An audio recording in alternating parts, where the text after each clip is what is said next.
if you're joining us here, this is our 4 versus 8 matchup. It's the semifinal between Austin Grady and Austin Bursavich. Now, Bursavich, a experienced Moto player here. He's our 8 seed on the right. One of the more veteran players of the field. For Austin Grady, really an up-and-comer, younger player in the field. Did qualify, played a Pro Tour, the most recent one. Pro Tour Ether Revolt, made day 2 as well. Qualified that by winning an RPTQ with Merfolk. So now has some Pro Tour experience behind his belt, has some wins with this deck, finds himself in the semifinals here. And he demonstrated some prowess in the deck earlier when we had him on camera, really navigating with Miro Rijri very effectively. Yeah, so being the higher seed, he'll be on the play. Starts with a turn 1 Curse Catcher. And hand looks pretty functional. Lands number 2 and 3, Spreading Seas, a couple Merfolk. That'll play. And one of the games for Merfolk, one of the ways that Merfolk can really run away with games in this matchup is taking advantage of the fact that the Death Shadow deck is quite land light, Spreading Seas them off of their colors. Bursavich, a slower start here. He'll cycle Street Wraith, go to 18, and then cast Traverse the Ulfenvault. Austin is going to counter it with the Curse Catcher. And we'll see how this unfolds in the coming turns. It's curious whether or not Bursavich was baiting Grady into that line. Grady's turn 2 play will be Silver Gold Adept showing Lord of Atlantis. That part's strong. Yeah, I mean, the Curse Catcher was on the board, so Austin, if he needed that Traverse, if it was that Traverse or bust, he may not have gone for it. It looks like he'll get the second land anyway with another Traverse. The casting of this second Traverse suggests that that was, in fact, not a bluff. Yeah, has to get a basic Swamp here. Only 2 basics in the deck.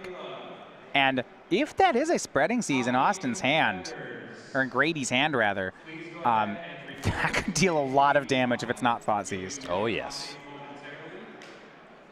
So Swamp into hand for Bursavich. Probably a discard spell to follow up on this. Yeah, Thought Seas, Bursavich down to 16. Spreading Seas, Lord of Atlantis, Master of Waves, Harbinger of the Tides, Island. This is a pretty good grip for Grady. Yep. And the worst part is if I'm on Bursavich's side, I really want to take creatures, right? I want to kill his creatures and take them. I don't want to let him get 3 Merfolk into play. At the same time, Bursavich might have to take Spreading Seas because if this is his only black source, he can't play Magic on blue and green. Right. You need to be answering the creatures out of the Merfolk deck so they don't snowball out of control, but if you can't cast your spells, you can't do that. We'll see which line he takes. Another Traverse mate appears to be in his hand, but right now Bursavich does not have Delirium, and yeah, he has to take Spreading Seas to protect his mana. And that feels like a win for Grady. Yeah, this is an opening. And then he draws the Spreading Seas anyway, going for that Swamp. That's a huge one. Hits for 2 with Silvergill Adept. Bursavich is going to have to draw a land. Can he do it here?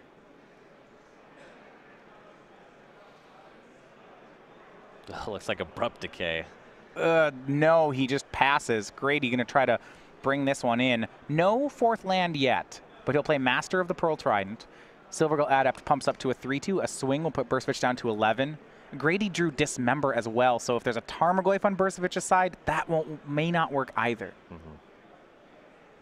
And you see Grady picking up the pace. He knows that he's closing in for the kill. Casts Lord of Atlantis, swings for 7. Bursavich down to 4. Curse Catcher joining the team. This is just too many creatures. Bursavich draws a card for turn at 4, says go. Grady swings for lethal, and that is going to be the first game. Merfolk takes it down. Austin Grady up 1-0. I really like this Austin Grady, and I'll tell you why. He played that very fast. Yeah, he just, as soon as Bursavich started missing, he just knew we had it. Didn't agonize over some... What if you have... Like, yeah, no, I got you. I have Lords, I'm playing Merfolk, jam, you're dead, game 2. All right. And some power there by the Merfolk deck. Curse catching the first Traverse, then casting Spreading Seas, we'll say that, off the black source. Bursavich not able to play, and we're on to a second game. Okay, looking at the sideboards here, we saw Bursavich win this one earlier. So last time he had boarded in these 3 Fulminator Mages, and then Fatal Push, Maelstrom Pulse, Liliana of the Veil. He was going on a kill creatures, and then use Fulminator Mage to kill Mutavault strategy. Yep. We didn't see it, but there's an argument for bringing in Collective Brutality in the matchup as well. Usually can cleanly deal with a Lord, and it's an answer to Master of Waves on top of that.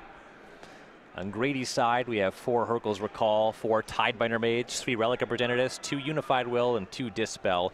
Relic of Progenitus is quite good. It manages Delirium, can keep you off traversing for a creature. Tidebinder Mage can tap down Tarmogoyf. That's pretty strong as well. Dispel to fight over removal spells is reasonable. I think that the other 2 cards are the more larger highlights, though. Yeah, those 4 Tidebinder Mages look to be really good. Relics are good as well, and maybe Unified Wills. But that's when you board in 7 cards out of Grady's deck, what kind of stuff leaves to make room for that? Dismember is pretty unlikely to actually kill anything in this matchup. It's not at its best. I kind of like his Spell Pierce that he has in the main deck because Bursavich does have a reasonable threshold of 3 mana non-creature spells. Yeah, he has these Lilianas, and you could even get a removal spell with it. It's unlikely that Austin can pay. There's some argument for going lower on Master of Waves for a couple reasons. It costs 4. The entire thing is cleaned up by Liliana the Last Hope. Or Fatal Push. Ugh. Right. I could see that. I do like the 2 copies of Kira Great Glass Spinner for Grady as well. Those seem to be very good in this matchup if he can get that card out. Absolutely. All right, players can get ready for the second game. We're StarCityGames.com. We have our Star City Game Night. This is the exclusive pins and tokens given away at events all around the country just for playing in them. So you can actually earn these just by showing up to your local store. During March, we are giving away the Pig Through Time pin and token. These, of course, are all parodies on popular Magic cards. Of course, we just turn them into animals because everybody thinks Magic's more fun that way. In April, we'll be doing the Fleece Keeper. This is the creature, or rather the sheep that doesn't let creatures attack. It keeps the fleece, so to speak. Everybody knows that sheep are pacifists. And in May, we now have the new one. This is going to be the Imperious Perfect. This one is it's a cat, so it's going to be one of my favorite ones that we've done in a while. Every time we put this slide up, I get a little more angry. Just, is it the pun or the cat? All of it. All of it? Okay. So right now, you can find a store near you, or if you are a store owner, you can register for this at StarCityGames.com/game-night. Getting ready for game 2. Austin Bursavich going to be back on the play. We just fell so far from Pig Through Time. That one is so good. It's impossible to top.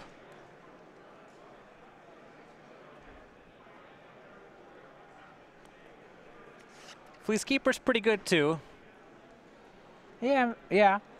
It's a goat. No, it's a sheep token, right? It's an 0-1 sheep or an 0-1 goat. That's going to matter to me because I don't think anything makes 0-1 sheep in Magic. But Fleece Keeper, I don't know, you don't really shear your goats. The technicalities here, I think, matter. I have never sheared an animal of any sort. This is outside of my range of expertise. Yeah, I'm trying to think. So there's not going to be like a Magic card that polymorphs your guy into a sheep, right? That's so iconic. That's what wizards do. They turn you into a sheep. Like, does Avenize, does that make a goat or a sheep? I think it's sheep. I think it's sheep. Avenomancer. That's like what you have to pounce 3 lands to do it, or something horrible. Because Unglued had a sheep token, if I'm not mistaken. It does. So there is, yeah. I don't know if it's an 0-1. Well, the Unglued tokens as printed did not denote power and toughness. So they can be whatever you want them to be. As long as it's a sheep. If what you want is a sheep of a variable power and toughness, it's exactly what you want. You can have any animal you want as long as you want a sheep. Austin back on the play. So it looks like Grady takes a mulligan but scries to the bottom. Bursavich on 7, however, underway. Game number 2. Hopefully Bursavich has something a little more powerful than Traverse for basic land in this game. Yeah, I mean, that was really it, right? That Bursavich's turn 1 play was Traverse and turn 2 play was Traverse. That's below the line for him. Well, see, the first Traverse was a kill spell for Curse Catcher. Looks like Grady's keep pretty reasonable. 2 lands, one of them's Mutavault, and has Silvergill Adept and Merfolk in it. Feels like Silvergill Adept, one of the more important cards in this matchup, but his hand's going to be torn up. We'll get a look at it with Inquisition of Kozilek. Island Mutavault, and then 4 different True Drops. Silvergill Adept, Harbinger of the Tides, Tidebinder Mage, and Master Lord of Atlantis. Now, Bursavich splits this into 3 piles, lands that he cannot take, cards he needs to write down, and the Silvergill Adept, which will be leaving Grady's hand. Yeah, I mean, especially off Mutavault Island, none of Austin Grady's cards are castable right now. Silvergill Adept seems like the easy choice. I think it's without argument the most powerful card in the Merfolk deck. Yeah, yeah. You can. I mean, you can play it off. Get it and play off Ether Vial as well. Okay, it's so good. You can make the case for Vial as well. No, I mean, no, I'm with you. I like the Silver Girl Adept. Grady draws second Mutavault, plays Island. Not going to be able to cast anything just yet.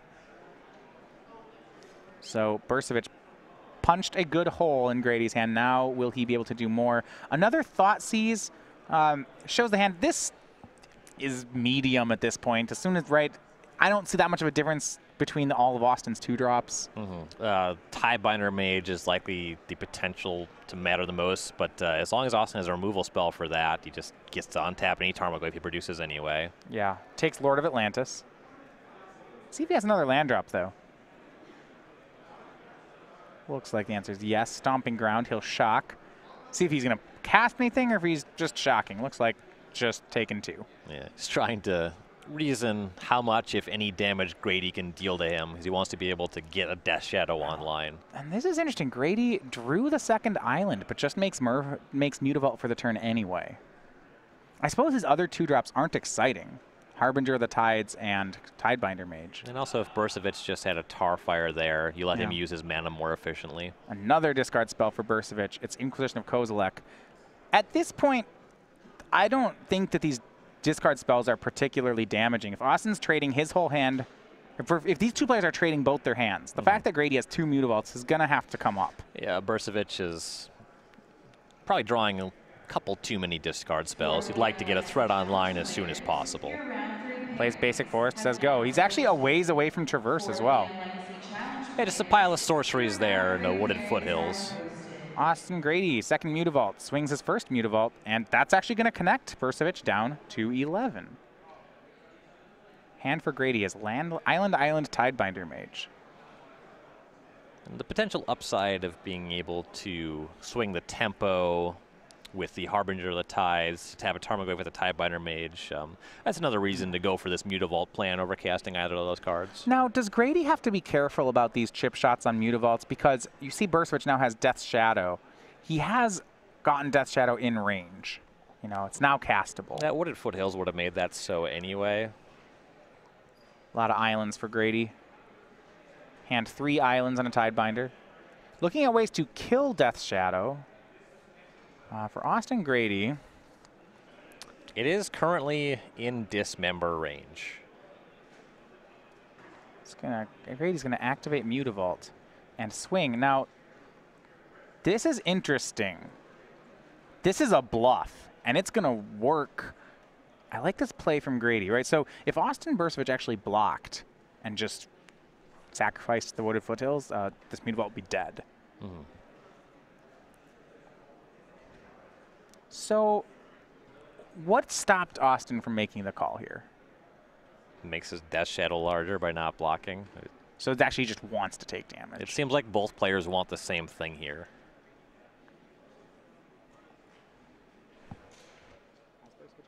Grady is possibly trying to make Bursavich consider not damaging himself too much.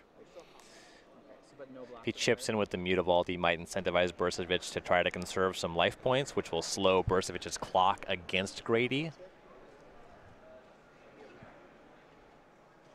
So fetch shock from Bursavich goes to 8. Could be going to 6. So damage has not happened yet. It looks like actually he did make the block. So he may have spoken a little soon there. So made the block, fetch shock. Mutavault did go to the graveyard. Shadow out of 5/5. It's a 4-turn clock.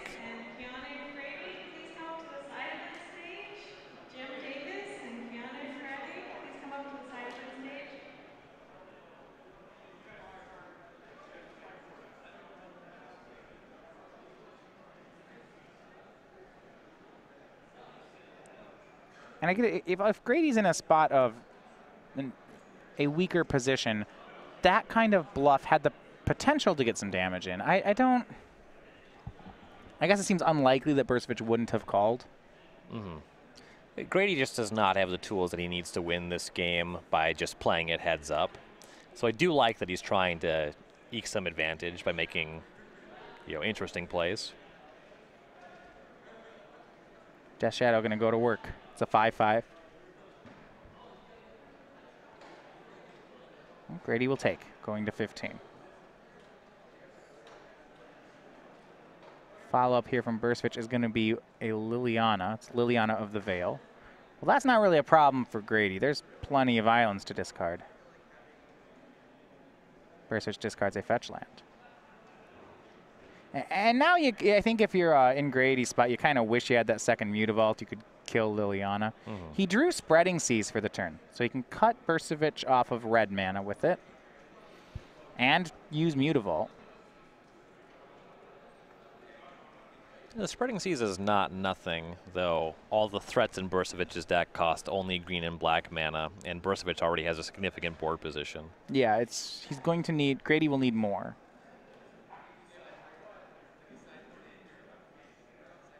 And he's actually going to use Spreading Seas, yeah, on the Stomping Ground. He's using the Mutavault, though. Looks like he wants to cast Tidebinder Mage. Draws. Looks like it's a Master of the Pearl Trident. But if he plays a 2-2 into this board, it's not going to do much. Or maybe a Curse Catcher. So Grady did go through combat here to clear the mana pool. Then casts Curse Catcher.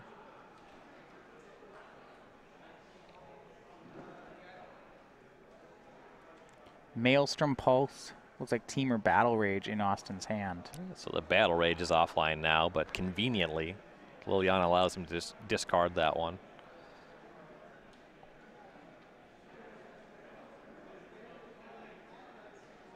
Possibly Tarfire. Either way, it's red, so yeah, you can just discard it. Yeah. The Maelstrom Pulse is pretty strong. Strong enough to kill a Curse Catcher. Yeah, well, he just doesn't need too much else. I mean, Liliana seems to be able to take care of each successive creature from Merfolk, while Death Shadow deals the full 20. I think I'm starting to see what you mean about Death Shadow just being a good card in a fair deck. Well, look at the creatures that the player spent 1 mana to cast. Right. One of them is Curse Catcher. That could sacrifice itself to make Bursavich tap his Spreading Seas land to resolve Master Pulse, targeting Curse Catcher. I like this. Bursavich.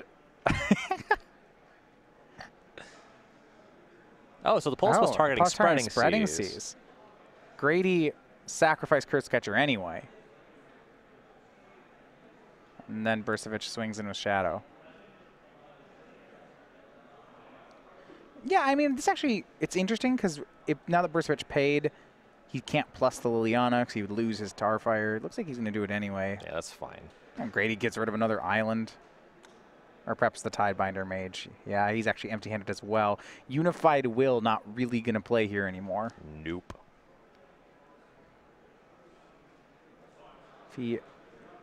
Grady running out of resources. Here's Mutavault. We'll see where he sends it. It's going to be putting the Planeswalker down to 3. He'll pass. In Austin Grady's side, if Bursavich pluses the Liliana, which is going to happen, I think I would concede before discarding here. I don't want my opponent to know that Unified Will's in the deck anymore, post-board. Sure. They do have deck lists, but he doesn't know how you've sideboarded. Maybe he just forgotten. He's dead enough where concealing that information makes sense. Yeah, there's not a reasonable set of draws Grady has. And actually, Bursavich just says go, so that doesn't have to happen. But at 8, that's going to be the game, and it looks like we'll be headed to a 3rd.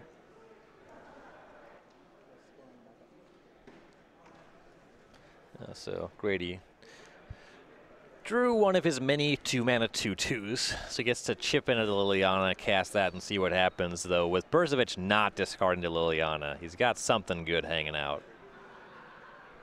Match between Aaron Rubin and Trent Avra looks like also going to 3 now. That is Burn versus Death Shadow in our other semifinal. All right, Master of the Pearl Trident is going to attack, take care of Liliana. That forces Bursavich to have a kill spell, which he does, Abrupt Decay, and that will take care of the game. So, game 3 in both semifinals now, as Death Shadow evens it up. Merfolk will be on the play this game, which gives him more opportunity to have those runaway Spreading Seas games. You're right, and so that's just really the powerful part of the card Death Shadow. Austin Bursavich had a triple discard spell hand, and those are, like I said, I think when he did it, I said that's too much discard. The problem being, a lot of times in these Jund decks, if all you do is play 1 mana discard, you don't always control the board. You know, you'll see that in 8-rack sometimes, right? They make everybody discards both their hands, but if the other player got a Tarmogoyf down or something like that, you know, the discard player doesn't always win. Death's Shadow is pretty unfair in that situation. Right. The deck just has a higher density of heavy hitters. It's like Death Shadow or Tarmogoyf's 5 through 8. Right. Well, if you look at traditional Jund, sometimes they have those 3 or 4 discard spell hands, and their follow-up is Dark Confidant. There's just more top decks in the format that clean up Dark Confidant than there are Death Shadow and Tarmogoyf. You know, Fatal Push kills any of these things, but Lightning Bolt only kills 1. Right. So, and that just gives him permission to keep triple discard spell hands and wins. When you have 4 Goyfs, 4 Traverses, 4 Death Shadows, yeah, it's okay if both players discard their hand. You're going to top deck better from that spot. Yeah, you just have a very high density of very efficient creatures that outsize the entire format. Yeah, and that's what I even really liked Austin Grady's hand. You know, he had 2 lands and a whole slew of 2-drops, including cards like Silvergill Adept. But at a certain point, when a deck can main deck so much 1-mana discard, the text boxes stop mattering. You know, if you're going to get triple Thoughtseize, that doesn't matter what you're playing. You're playing a bunch of things in the graveyard. It's harder to keep a defensive reactive hand against this deck, and it's harder to mulligan too. Just the idea that you can have a hand that needs a couple things to shape up, or even to mulligan and have 1 or 2 reasonable spells. This deck just has everything it needs to beat whatever that combination of spells is. It has all the tools it needs to line up and be reasonable, really, in any matchup. So StarCDGames.com, we have our Versus series. That's where some of the top players over in Roanoke showcase the newest decks and the top decks of the format in playtesting sessions. If you are familiar with the series, you may have seen the 24 by 28 inch, it's the full-size playmat that they use. That's now actually available as featured in those videos over at StarCDGames.com. Table-size playmats, pretty great as well. StarCDGames.com/VS playmats. They're now available for order. There used to be a 2-player playmat. The middle of it was red. That's why we call the red zone combat. Yeah, attacking creatures enter the red zone. That goes back to football too. You know. Sure, they have a red zone as well. I believe you. Yeah. It's interesting to me that the red zone is black on this mat, and the red is where the creatures normally live. My creatures live in the red zone. We're always ready for game day. Those are my favorite decks. If I'm going to play creatures, they're living in the red zone. Comes into play tapped and attacking. Goblin Guide Gui. How much? You know, if I were making Goblin Guide, I would put the text on it, must attack each turn if able. Don't tell me you wouldn't still play it in your burn decks. They would still play that card. Oh, certainly. But, you know, just to prove a point. Let's just... I'm making it worse for flavor reasons, because I would enjoy the card more if it had to attack. And then every time it killed itself, I'd just be like, you did your work, Goblin Guide. It's okay. I still like you. A mulligan here for Austin Grady. Well, it's like Bursavich has decided to keep. Second, Grady having to mull to 6 in game number 2 as well. Had a little bit of issue with his mana in this match. Had a hand with a lot of double blue spells, and his second land was a Mutavault. Has yet to produce an Ether Vial here. Though when your opponent's trying to triple discard spell you, is Ether Vial even good anymore? It's a card they don't have to take. No, it doesn't seem particularly effective in this matchup. Keep on 6 for Grady. And a scry at the top. Land, and we are underway. Looks like Dispel has come in for the Merfolk player. He has some in his opener. A lot of 2-drops to go next to it. Just Verdant Catacombs for Bursavich. So no turn 1 play, and we'll get Master of the Pearl Trident. The first creature on the table for Grady. We'll see just how many of these are going to be killed. Looks like Fatal Push on the way. Another Fatal Push in Bursavich's hand. When the Death Shadow player cracks a fetch at your end step, it almost always means they're casting a spell.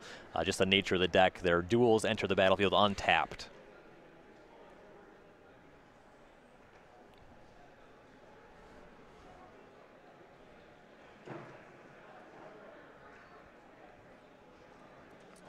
So a lot of 2-drops and Dispel in Grady's hand. No third land yet, though if he finds one, he'll be able to protect that 2-drop from kind of this attrition plan that Bursavich is on.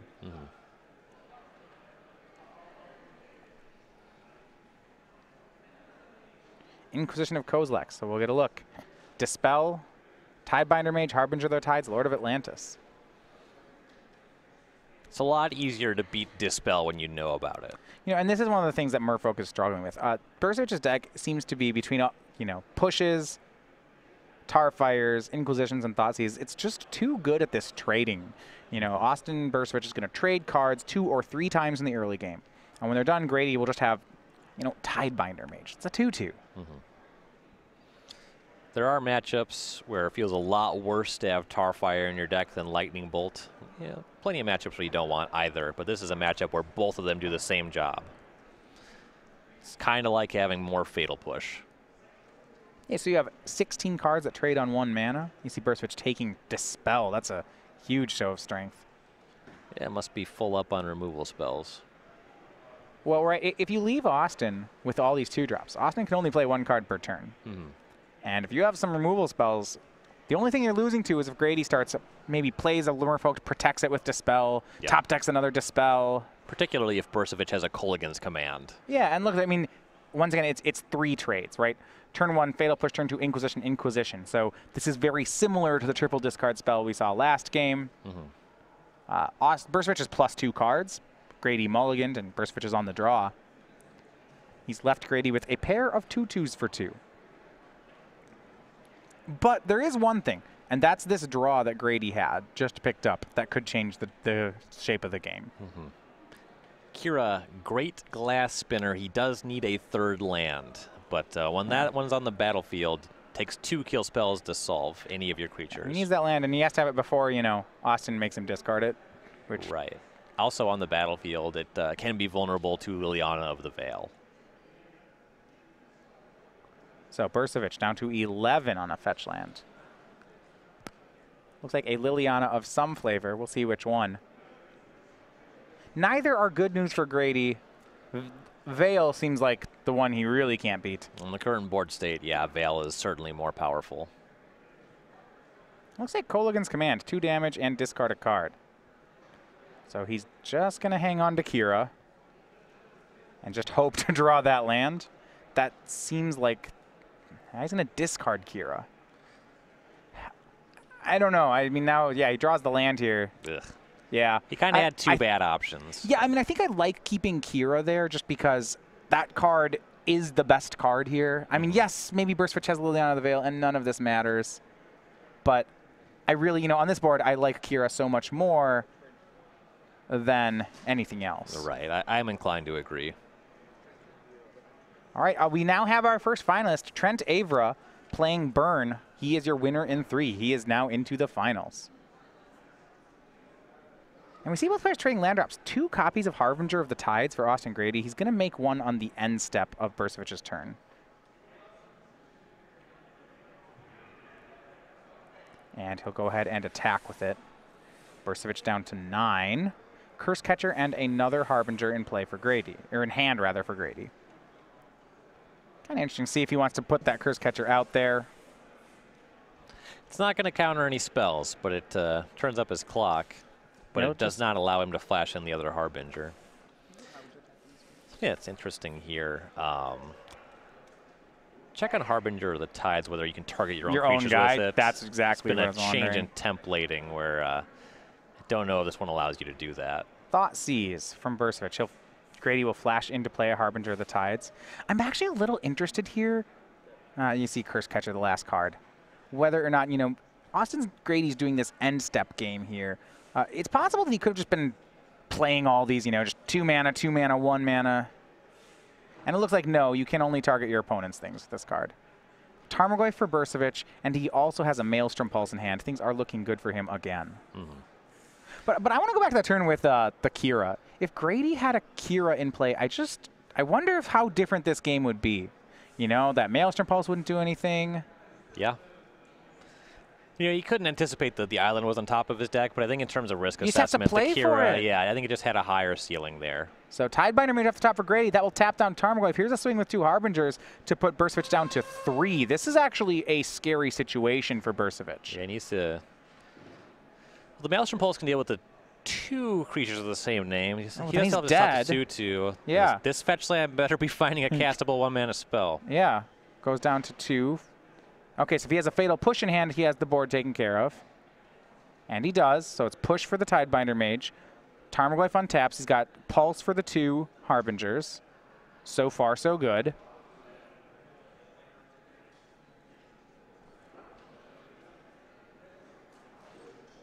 Takes care of those. So we have instant, sorcery, creature in yards, land. May not have anything more, just the 4/5.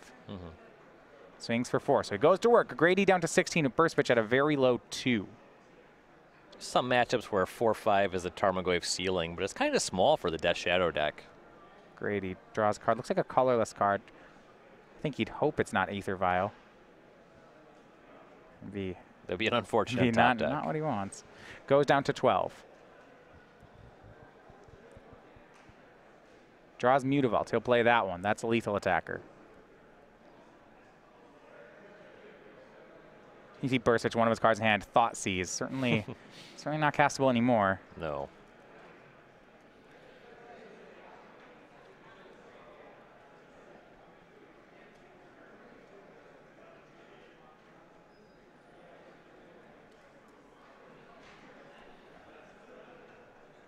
And there's one of the risks you run playing 8 targeted discard spells. Yeah, you are going to draw some in the late game, and that's... I mean, Inquisition would actually be fine here. I believe where we're at is that there is a Aether Vial in Austin Grady's hand. Now, he's intelligently not casting it because he doesn't want to see it get Abrupt Decayed and then Tarmogoyf grow. Also having... Liliana the Veil Insurance. Well, getting hit by... Yeah, Liliana the Veil, had another good spell. Kolaghan's Command in the draw step is kind of the one that's going to be more impactful. Liliana Last Hope. Cast for Austin. He's going to try to find a second creature. He's -2ing Mishra's Bauble and Stomping Ground in the yard. That's an artifact. It grows the Tarmogoyf. It does not... I think he really wanted to find a Death Shadow here. And now, you know, Tidebinder Mage off the top might win the game.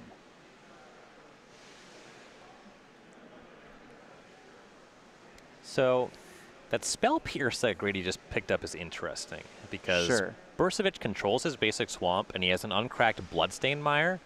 On the previous turn, he did not go and find a tapped duel. He has a number of 3-mana spells in his deck. This could actually counter his spell. Yeah, it looks like that card was not Aether Vial, it was Ghost Quarter. So Grady's going to put Ghost Quarter in play, says go. Yeah, he's thinking the same thing. Can he do any damage with this Ghost Quarter? You know, so Bursavich's deck has 6 mana producing lands. It has all the ones we see in play, that Stomping Ground, and then it has a basic forest. So Grady's going to let Bursavich... Was that upkeep or draw step? By the way, he's going to go ahead and hit the Blood Crypt. And now there's no red mana left in the deck for Bursavich, with Blood Crypt and Stomping Ground both gone. This is just... Red cards are no good.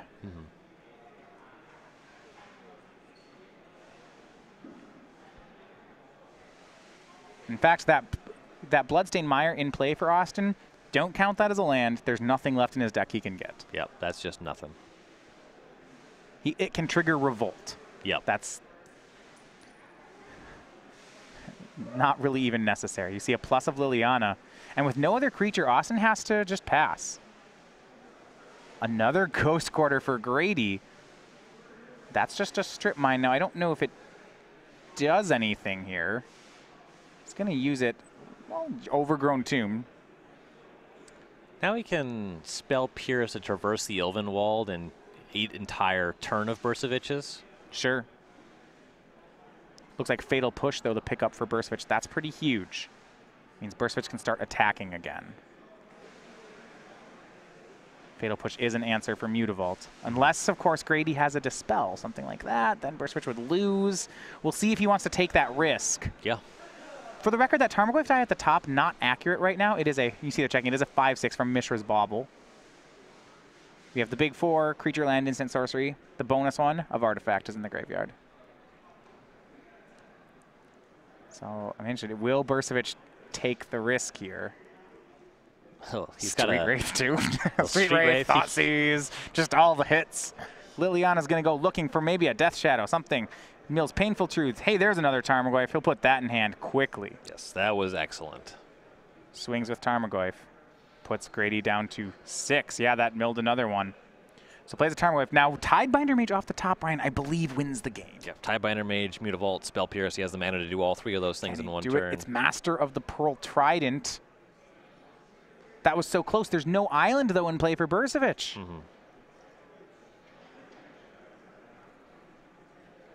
And both of these Tarmogoyfs are lethal. So close. So you saw that blue 2-drop and thought maybe this Grady could have it here with the Mage, but I don't believe Master of the Pearl Trident does it.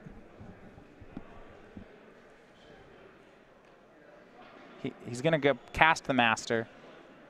Just says go. Now, if Bursavich end step tries to Fatal Push, then Austin would get a reprieve, but Bursavich, none of that. He's got Abrupt Decay and Fatal Push. Decay will take care of the Master. 2 attackers of 6 power, and it is Death's Shadow going on to the final. Austin Bursavich is your winner in 3. And Grady made that close. To his credit, he played this matchup very well. That was going to be a Death Shadow versus Burn in our final. Yeah, and that's one we said before. You know, you got to give credit. Death Shadow's doing really well. Austin has won both of his matches. At the same time, Trent Avra was a winner against Death Shadow last round. So something to like on both sides.